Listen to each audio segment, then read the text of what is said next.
مفتی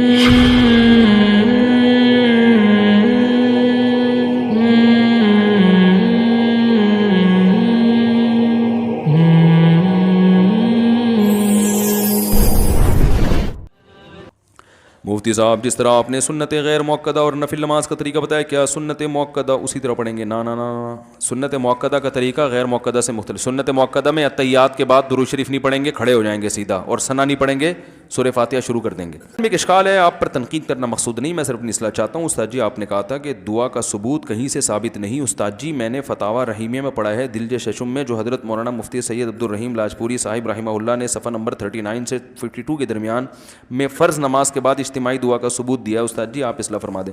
بھائی فرض نماز کے بعد دعا کی بہت زیادہ فضیلت ہے، لیکن ایک حدیث کو دوسری حدیث میں دیکھا جاتا ہے.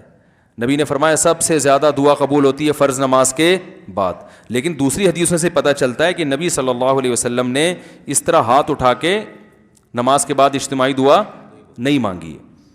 بعض حضرات کہتے ہیں اس پہ فلاں نے کتاب لکھی ہے. میں کہتا ہوں بھائی کتاب کی کیا ضرورت ہے، کوئی ایک حدیث بھی کافی ہے ہمارے لیے، اور حدیثوں کو زیادہ سمجھا ہے فقہائے کرام نے، ٹھیک ہے نا. امام حنیفہ، امام شافعی، امام احمد بن حنبل، امام مالک، یہ تو حدیثوں کو تو ان کا کوئی حوالہ مل جائے. فتاوی جو عربی فتاوی ہیں، اردو نہیں، اردو فتوے کی کتاب تو کہیں سے حوالہ دے گی نا، ریفرنس ہوگا. تو جن کتابوں کے ریفرنس دیے جاتے ہیں جو قانون کی کتابیں ہیں، تو ان سے حوالہ دے دیا جائے. وہ ایک حوالہ بھی میرے لیے کافی ہے، ٹھیک ہے نا. تو کوئی مستند صحیح روایت ہو کہ نبی صلی اللہ علیہ وسلم کا معمول تھا نمازوں کے بعد، کیونکہ اگر ایسا ہوتا نا تو کثرت سے روایتیں ہوتی، کیونکہ یہ عمل دن میں ایک مرتبہ نہیں ہوتا. ہمارے ہاں تو ہر مسجد میں 5 دفعہ اجتماعی دعا ہوتی ہے، تو 5 دفعہ جو کام دن میں روزانہ ہو رہا ہے اس پر کوئی بے غبار ایک بھی صحیح ایک روایت ہے، لیکن اس میں بھی اتنا ذکر ہے کہ آپ نے ہاتھ اٹھائے تو صحابہ نے بھی اٹھا لیے، اس میں بھی اجتماع نہیں ہے، وہ تو نبی کو دیکھ کے اٹھا لیے، لیکن اس روایت کی سند پہ بھی کلام ہے، بالکل بے غبار روایت وہ بھی نہیں ہے. تو اگر اس روایت کو مان بھی لیتے ہیں تو ایک دفعہ نا. ہمارے ہاں تو جو نہیں کرتا اس کو لوگ ملامت کرتے ہیں، ایسا ضروری سمجھ لیا اس کو. تو میں اس بارے میں کوئی متفرد نہیں ہوں. لوگ کہتے ہیں یہ ایک نیا فتویٰ، جدید دور کا جدید مفتی نیا فتویٰ مارکیٹ میں لائے، ایسا نہیں ہے. حضرت مفتی اعظم مفتی محمد شفیع صاحب رحمہ اللہ تعالیٰ، جو حضرت مفتی تقی عثمانی صاحب کے والد بھی ہیں، ان کا پورا رسالہ اجتماعی دعا پر، انہوں نے ثابت کیا کہ اس کا ثبوت بولو بھائی نہیں ہے. تو نبی نے جو فرض نماز کے بعد دعا کی فضیلت بیان کی ہے، تو اس دعا سے مراد دوسری حدیثیں سامنے رکھیں تو وہ وظائف ہیں. وظیفہ اس دعا کو کہتے ہیں جس کے کلمات مقرر ہوں، جیسے اذان کے بعد کی دعا. تو اب اذان کے بعد یہ تھوڑی کہ ہاتھ اٹھا کے دعا مانگنا شروع کر دو، بلکہ اذان کے بعد کی دعا وہ کون سی؟ اللہم رب ہذہ الدعوۃ التامہ والصلاۃ القائمہ آتی محمد الوسیلۃ والفضیلہ وبعثہ مقاما محمود الذی وعدتہ انک لا تخلف الميعاد. اس میں بھی الدرجۃ الرفیعہ وغیرہ جو لگاتی ہے ثابت نہیں ہے. تو یہ وظیفہ ہے، وظیفہ کا مطلب مقرر کلمات. تو فرض نماز کے بعد آپ صلی اللہ علیہ وسلم سے وظیفے ثابت ہیں، ان وظیفوں کو دعا سے تعبیر کیا گیا ہے. وہ وظیفہ کیا ہے؟ اللہم انت السلام ومنک السلام. اسی طرح آیت الکرسی پڑھنا، اللہم لا مانع لما اعطیت. تو ان چیزوں کو دعا سے تعبیر کیا گیا ہے. سمجھ رہے کہ نہیں سمجھ رہے؟ تو پھر بھی میں کہتا ہوں کہ یہ ہماری رائے ہے. اگر اس میں کوئی دوسرا ہماری رائے سے اتفاق نہیں کرتا تو نہ کرے. علماء کا تو اختلاف ہوتا ہے نا، لیکن طنز نہ کریں، جیسے میں طنز نہیں کر رہا. اب بعض لوگ طنز کرتے ہیں، جدید دور کا جدید محقق پتہ نہیں کہاں سے پیدا ہو گیا ہے یہ، کہ علمی سٹائل بولتے کیوں نہیں بھائی؟ یہ نہیں ہے، یہ علمی سٹائل نہیں ہے. تو یہ ہے. پھر بھی میں کہتا ہوں بھائی ائمہ کرام سے الجھے نہیں. جو مسجدوں میں اگر امام اجتماعی دعا مانگ رہے ہیں تو امام کا احترام کریں، آپ اس کو چھیڑنے کی کوشش نہ کریں. اس سے بڑی نفرتیں پھیلتی ہیں. امام کا احسان ہے، آپ اس کے پیچھے نماز پڑھتے ہو، وہ مانگ رہا ہے اور وہ دوسرے علماء سے سنیں، جتنی ان کے پاس نالج ہے وہ اس حساب سے عمل کر رہے ہیں. بس آپ نے ایک دفعہ بتا دیا بھائی حضرت مفتی شفیع صاحب رحمہ اللہ کا ایک رسالہ ہے، وہ امام صاحب پڑھ لیں. وہ اگر پڑھ لیں ٹھیک ہے، نہیں پڑھیں تو بھی ٹھیک ہے، آپ کا فرض ادا ہوگی. یہ کوئی اتنا بڑا مسئلہ نہیں ہے جس سے دلوں میں نفرتیں پیدا کی جائیں. سمجھنے کی نہیں سمجھ رہے؟ دارالعلوم کورنگی میں اجتماعی دعا نہیں ہوتی، جامعۃ الرشید میں تو انفرادی بھی نہیں ہوتی. سمجھ رہے ہیں؟ جامعۃ الرشید میں تو امام انفرادی طور پہ بھی ہاتھ اٹھا کے دعا نہیں مانگتے، کیونکہ لوگوں نے اس کو بھی بڑی ضروری سنت سمجھ لیا ہے.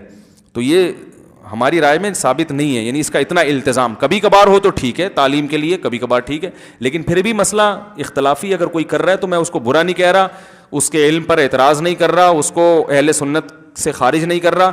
ہماری رائے یہ کہ یہ ثابت نہیں ہے، بلکہ انفرادی بھی ثابت نہیں ہے. میری رائے، میری کیا، میں کون ہوتا ہوں، بڑے بڑے بہت سے علماء ہیں جن میں حضرت مفتی رشید احمد صاحب بھی تھے، وہ بھی اسی کے قائل تھے کہ انفرادی بھی ہاتھ اٹھا کے جو ہے نا معمول بنا لینا، احیاناً کبھی کبھار ٹھیک ہے، وہ ٹھیک ہے. احیاناً ہونا یہ چاہیے کہ دو حدیثیں ملتی ہیں، بعض سے پتہ چلتا ہے کہ آپ صلی اللہ علیہ وسلم فرض نماز کے بعد صرف اللہم انت السلام پڑھتے تھے، اس کے بعد کھڑے ہو جاتے تھے، اور بعض حدیثوں سے پتہ چلتا ہے کہ فرض نماز کے بعد یہ تمام وظائف. تو اب اس میں دو موقف ہیں علماء کے. عرب علماء یہ کہتے ہیں کہ فرض نماز کے بعد پورے وظائف پڑھے جائیں، تبھی سعودی عرب میں آپ نے دیکھا ہوگا سنتیں تاخیر سے پڑھی جاتی ہیں. وہ فرض نماز کے بعد تسبیحات بھی پڑھیں گے اور اللہم انت السلام اور آیت الکرسی اور سارے وظائف. جبکہ بر صغیر کے علماء کا موقف یہ ہے کہ دوسری حدیث میں آتا ہے کہ نبی صلی اللہ علیہ وسلم اللہم انت السلام کے بعد کھڑے ہو جاتے تھے، اتنا وقفہ کرتے تھے.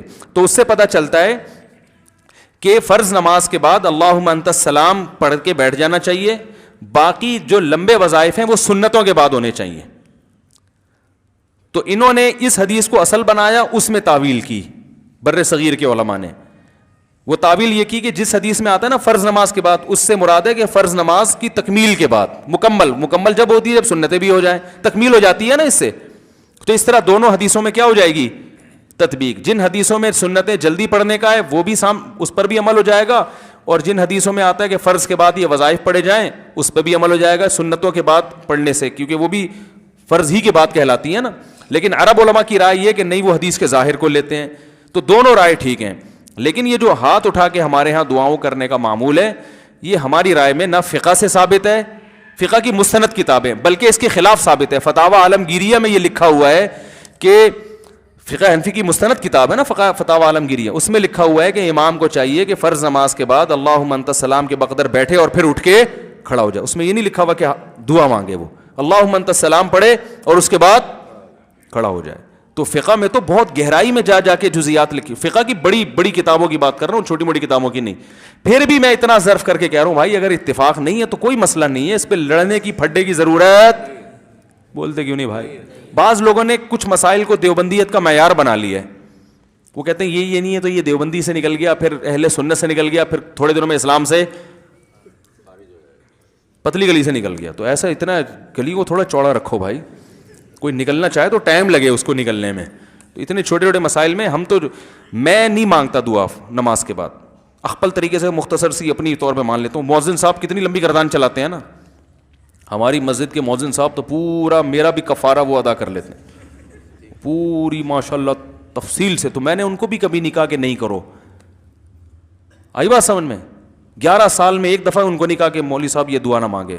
بھائی وہ میرے مقلد تھوڑی ہیں، میں تو اپنے عمل کا ہوں، میں کسی کو کیوں ٹوکوں. وہ آپ کو اطمینان ہے تو مانگ لو بھائی، ہم تو وہ کریں گے جو ہماری سمجھ میں آ رہا ہے، آپ کی سمجھ میں آ رہا ہے تو آپ وہ کر لو. میں ان کو بولوں گا تو وہ بولیں گے وہ والے مولانا صاحب تو بول رہے ہیں مانگو، تو پھر وہ بیچارے کہاں جائیں گے مؤذن صاحب. تو میں کہوں گا بھائی میں تو اپنی رائے نہیں پوچھتے یہ مسئلہ. تو بھائی ٹھیک ہے یار. اور یہ بھی میں یہ اس لیے بھی باقی رکھا ہوا ہے تاکہ لوگوں کے سامنے یہ جائے کہ بھائی ظرف اپنا، ایک ہی مسجد میں دو مختلف رائے پر بھی عمل بولو نا ہو سکتا ہے کہ مؤذن کا اسٹائل کچھ اور، امام کا اسٹائل کچھ اور.